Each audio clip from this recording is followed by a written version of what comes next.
Hello, everyone. This is your old chief quizzer himself, Joe Kelly, presenting America's famous Quiz Kids.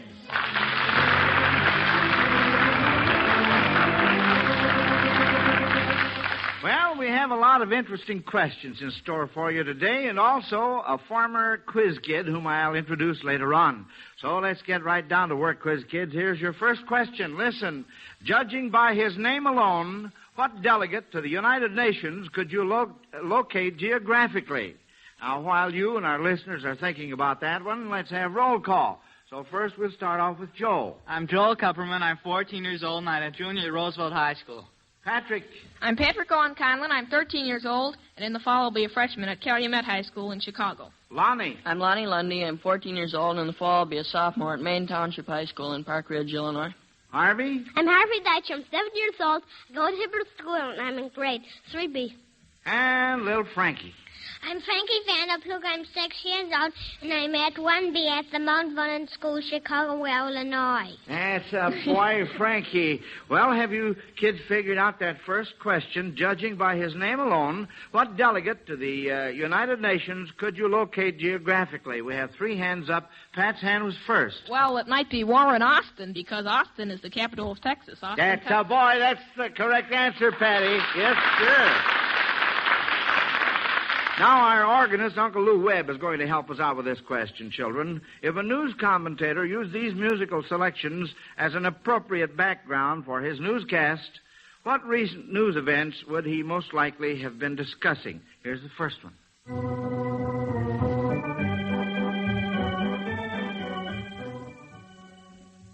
Joel? That's over the wave, so that'd probably be the shipments of United States troops to Korea. Well, that's right. Now, wait a minute.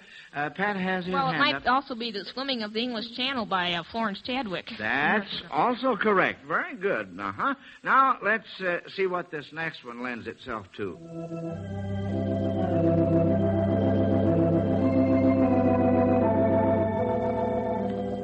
Lonnie? That's Brahms' Lullaby, which is sung to baby, so it'd probably be the birth of Elizabeth's newest baby. That's very good, Lonnie. Very good. And now, Uncle Lou, it will play 2 songs for this last part. What one news item do they bring to mind?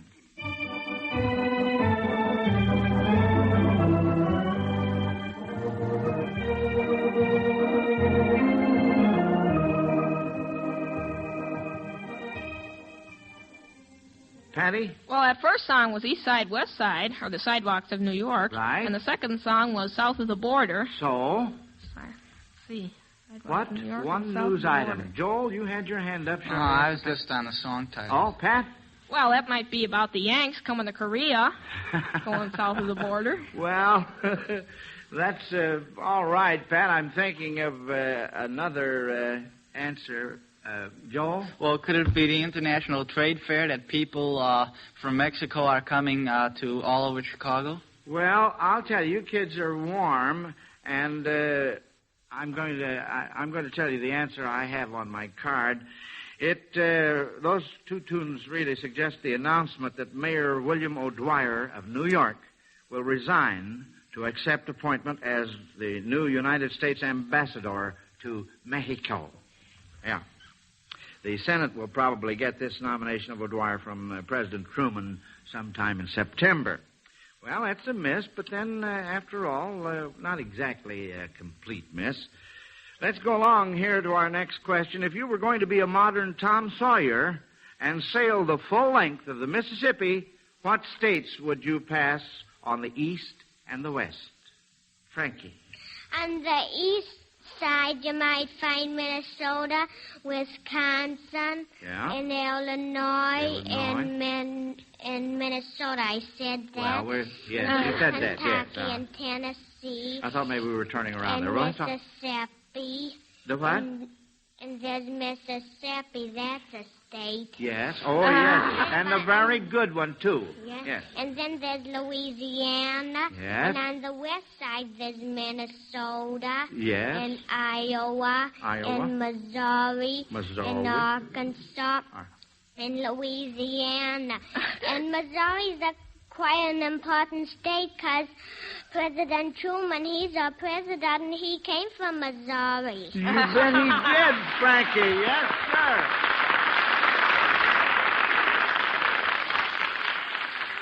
Betcha, and I just hope that all the folks in the state of Missouri are listening this afternoon, too. Yeah. All right. That was very, very good for a little 6-year-old boy. I think that was tremendous. Now, recently, Time magazine published a list of 26 dates as the most important dates in world history. I'm going to give you children 3 of the dates, and you are to try to tell me what important event occurred in each of them. Now, first, the year 476 is significant for what? Joel? Well, that was the capture of Rome by the barbarians. Right. Uh-huh. Why is 1453 significant? Pat? Well, I think that was the fall of Constantinople, wasn't It certainly was. Uh-huh. What important event took place in 1588? Pat? Well, Drake destroyed the Spanish Armada. Right, that's correct. Now, look, listen, beginning with the French Revolution, what dates do you think should be included in the list of most important dates in world history? Joel? Well, in 1789, French Revolution, of course. That's how we're starting. And this is my opinion, of course. All right, in fine. 1848, there'd be the revolutions all over Europe. Mm-hmm. And, in 1870, the Franco-Prussian War. Oh, yes. Oh, wait a second. In 1837, going back a little, the freeing of the slaves in the British Empire. Uh-huh. And in 1882, the Alliance. Yes, the Triple Alliance. All right. And 1907, the Triple Entente. Yes. And 1914, the beginning of the World War. Mm-hmm. And 1919, the 14 points. And 1939, the invasion of the invasion of Poland by Germany. Mm-hmm. And 1945, the first atom bomb. Well, say, those are all very, very important, Joel. Uh-huh. And, Pat, have you thought... Well, Joel certainly didn't leave much to be said. No, but I he can didn't. remember the Louisiana Purchase in 1803 and the Civil War, of course. I don't think Joel mentioned that in 1860. No, he didn't. That's right. Lonnie? Well, also 1898, the Spanish-American War, and I think that the formation of the League of Nations, of course, Joel mentioned the 14 points. Yes. Uh-huh. All right, kids. Well, say, you certainly came out of that with flying colors. Now, I think it's about time to have a little recess, and I'll tell you what. I think we should all be interested in hearing about Quiz Kid Harvey's exciting week. You know, friends, little Harvey spent several days in Philadelphia as the guest of Mr. Frank Weiner, the Philadelphia Zoological Gardens and radio station WPTZ. Harvey was there especially to see the new novel Birdhouse, and he appeared on several radio programs, even gave a talk to the birds, on birds, pardon me, Harvey. Yeah, but I think it'd be better to have Harvey tell us all about it. How about that, Harvey? Okay. Well, when we reached that, we flew to Philadelphia. When we reached the airport over at Philadelphia, Mr. Frank Weiner there was there to greet me, and Pandora, the trained chimpanzee. Then after that, we had Tell me, did Pandora shake hands with you? Yeah. Oh, well, what do you know about that? All right, continue. We had a police escort all the way to the mayor's hall there. Wow. And then we went that night. We went over to the ball game to see the Phillies. Ball game, uh-huh. Phillies. I went down to the dugout and talked to the dugout, Andy Simonek and Joe Simmons. Well, what do you know about that? And what else now? And then next day we went to the zoo. There I called Jimmy the hippopotamus up. Oh. And what do you mean you called him up? Yeah, out of the water. Oh, I see. I thought there was a telephone connection there. All right, go ahead. and then I fed the seals. You fed the seals. Mm-hmm. Then we went to the birdhouse. The birds aren't caged in there. But they still stay in their place because it's just like their national habitat. Oh, well, isn't that interesting? And what you said about talking to the birds. Yeah. Well, one bird I did talk to, and that was the mynah bird there. The mynah bird. So you talked to him. Well, yeah, he talked back. He talked back. What did he say? He said, "Hi, Joel." He did? Yeah.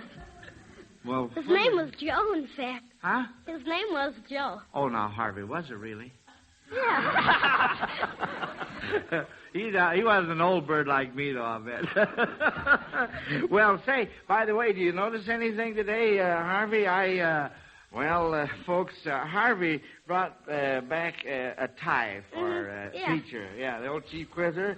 Kelly Green with a black background. And, Harvey, I'm just so thrilled with this, and Mrs. Kelly likes it, too. And she said, you better wear that today so Harvey can see it, see? Mm-hmm. So it looks pretty nice, doesn't it? Yeah. Uh-huh. Yeah.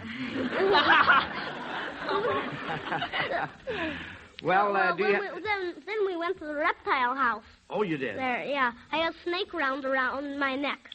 A snake? Mm-hmm. What kind? I think, I'm not sure. I think it was king snake. Oh, dear. Well, and so then you finally wiggled out of that, I suppose. We had a turtle ride, too. A turtle ride? Mm-hmm. You mean on a very big tortoise-like? Or... Yeah. Too bad I couldn't get the fast-moving one there. He was inside the house, sleeping. But the slowest there was out. Oh, so you got the real slow one, huh? Yeah. Well, that's the no-worry way. Yes, sir. Well, Harvey, is that about all that you want to say? Almost. Oh, yes. Well, I thought there was something else. Yeah, because then we went on the trip home. It was kind of bumpy. Kind of bumpy. Mm-hmm. Going down, over the hills and everything. Oh, you mean up in the air? Mm-hmm. The air hills. I get it. Yes. And who took you down? Who went down with you? What do you mean? Who went down with me? Well, who went down to Philadelphia and back? Who took you down there? To Philadelphia? Well, the pilot, of course. Well, I know, but who beside the pilot? Who brought you from home? Yeah. That was Mr. Frank Weiner. No, I mean before you got down there from Chicago. Huh? Who brought you from home here in Chicago? My mom. Your mom? Yeah, that's what I thought. Yeah.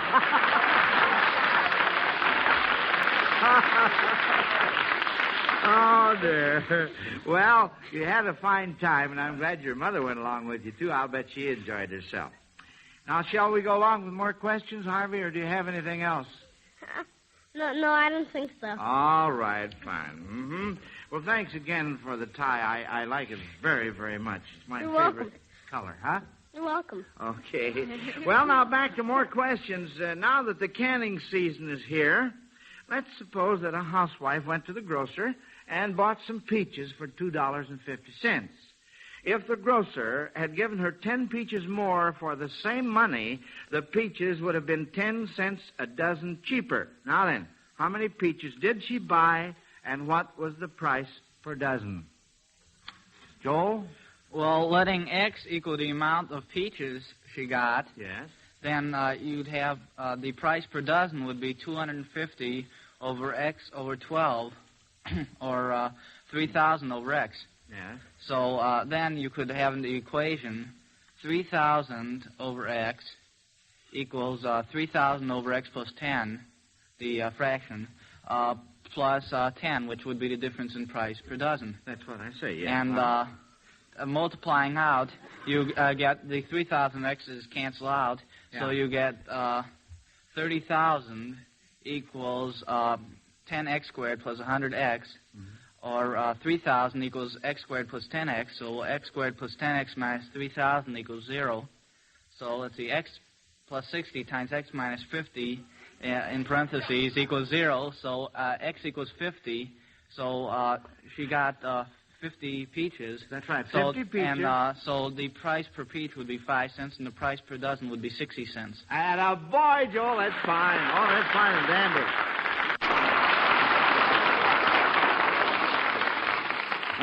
That's wonderful, Joel. It certainly is. Now then, we're going to try something different on this Shakespeare question, kids. You must identify the following quotations and the character speaking. But instead of reading the quotation correctly, I'm going to read it backwards. That ought to be very difficult and confusing not only to you and all of our listeners, but to me, too. All right, now this first one is an easy one, just to get you children started.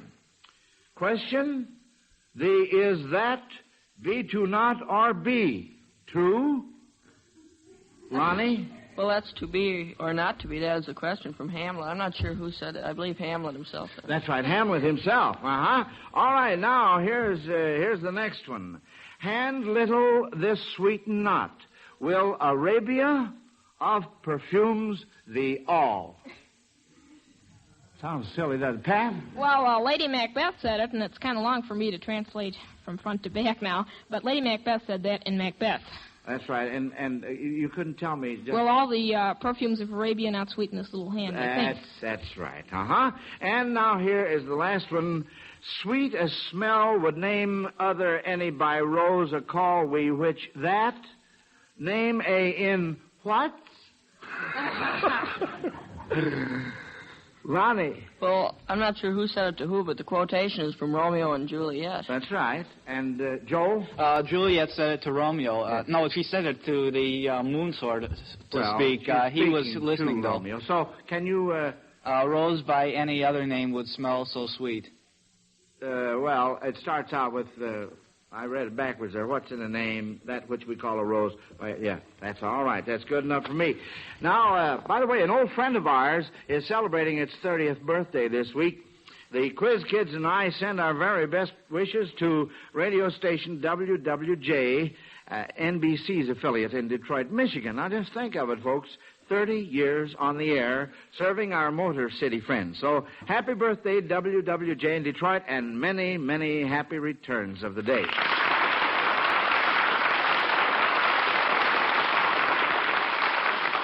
Well, say, now, here is a question.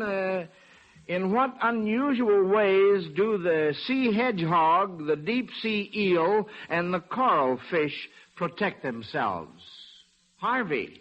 Well, the deep sea eel has a double row of fins, and it can cut another fish in half with that. Oh yes. And then the sea hedgehog, when another fish swallows it, and it's in an uncomfortable position in the fish's mouth, it blows itself up.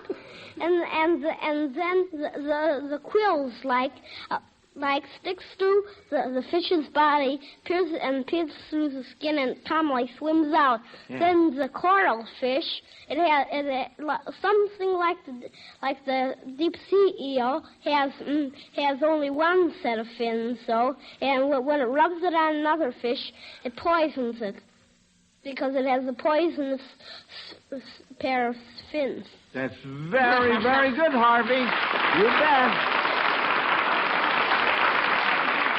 There really isn't anything more to add. No, sir. Now then, I'm sure you Quiz Kids and our listeners, too, will be as interested in our guest pianist as in this question. He's a former Quiz Kid, and before he moved to New York, appeared on our program often. He was only 8 years old then. Now he's 14 and has continued to add to his reputation as a pianist. He returned to Chicago not only to appear on our program, but also to play a piano concert from the central event stage of the Great Chicago Fair. And I'm sure you will be glad to hear again Shelley Davis.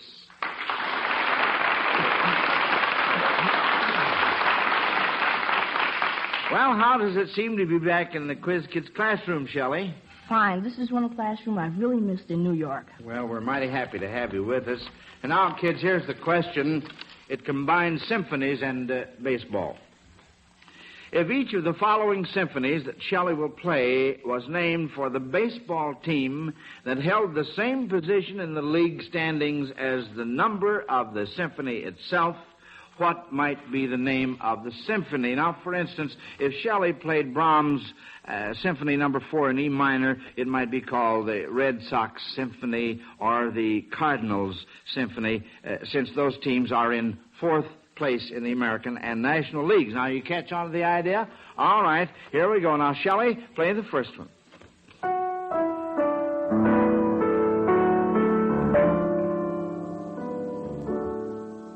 Lonnie? That's the Symphony No. 6 in B minor, the first movement by Tchaikovsky. Right. And the sixth place teams at the present time are the Chicago Cubs in the National League and the Chicago White Sox in the American League. That's the boy. That's the idea. All right, Shelley, let's have number 2.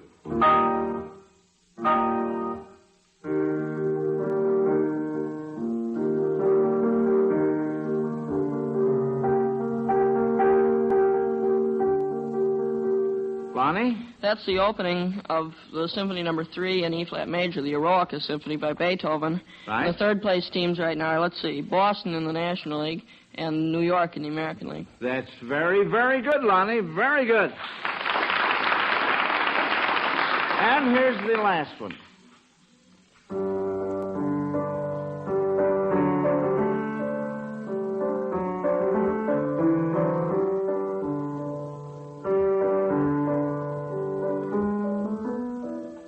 Joe? That's Schubert's 8th Symphony in B minor. Right. And the 8th place teams are the Philadelphia Athletics in the American League and the Pittsburgh Pirates in the National League. That's right. Very, very good. Very good. That was a dandy question. Now, say, Shelley, as long as we have you at the piano now, young man, why don't you play a whole piece for us, huh? Well, I'll be glad to, and if it's all right with you, since this is a Quiz Kids program, I'd like to play Dr. Gladys ad Parnassum from Debussy's Children's Corner Suite. Oh, excellent. And as you quiz kids know, that isn't as youthful as it sounds. Go right ahead, Shelley.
Thank you very much, Shelley Davis. That was really wonderful. You know, it's so nice to have the former quiz kids come back from time to time so we can see how they're getting along. Be sure to say hello to your brother, your mother, and Dad for all of us. Now then, kids, we're going to have lots of fun with this one. Oh, boy. You see, I cooked this one up especially for our all-boy board since we don't have any girls around to kid us about. We're going to have a little practical test in cooking to see whether any of you boys would make good chefs. Now, I'll tell you what we're going to do. I have a real good recipe here for an angel food cake. And, of course, you all know that the most important part of making an angel food cake is separating the eggs. That is, the whites from the yolks. Now, I will give you, each of you, 2 dishes and 3 eggs. And when I say go, we are going to see who can separate their eggs first. But now, wait just a minute. Maybe you little fellows haven't seen your mothers separate yolks from whites, so the chief quizzer is going to try and show you. I have never done this before, as you will probably see, and anything can happen, and, well, let's see now. Don't go anybody. You better stand back a little bit. There might be a slight spray. I thought at first this was a hard-boiled egg. Somebody played a joke on me. Well, now, you see, here's what you do, kids. There's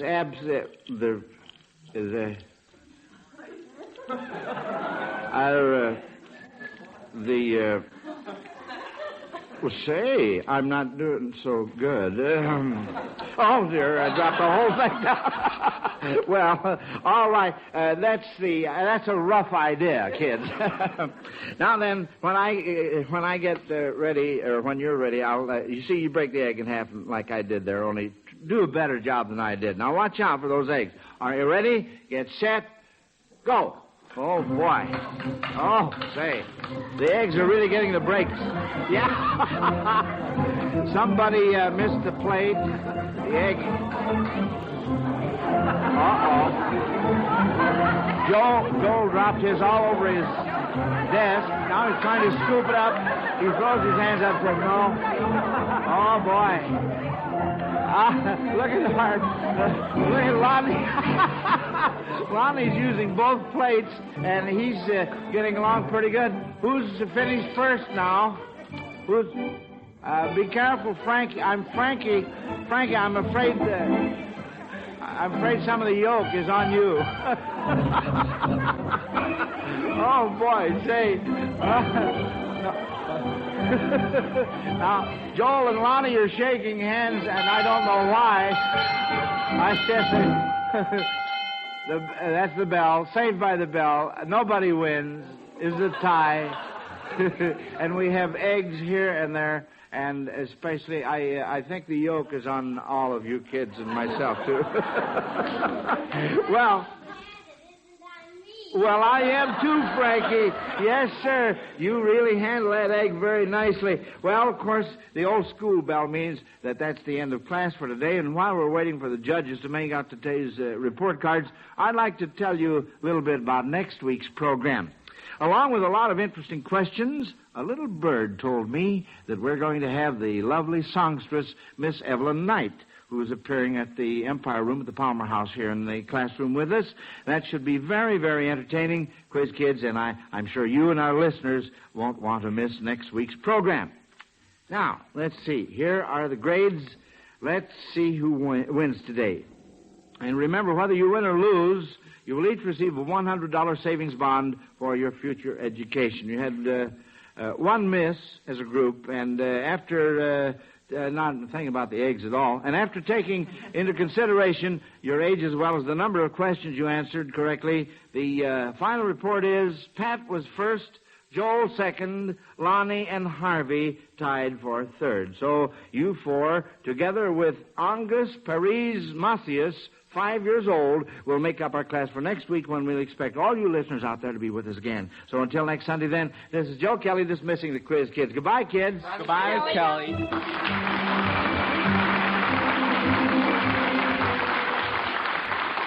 Programs, get your programs here. The best in music is yours today on NBC. The Harvest of Stars presents soprano Dorothy Varenskjold and baritone Dyke Tiers in a delightful 30 minutes of classical and semi-classical selections. This is NBC, the national broadcasting company.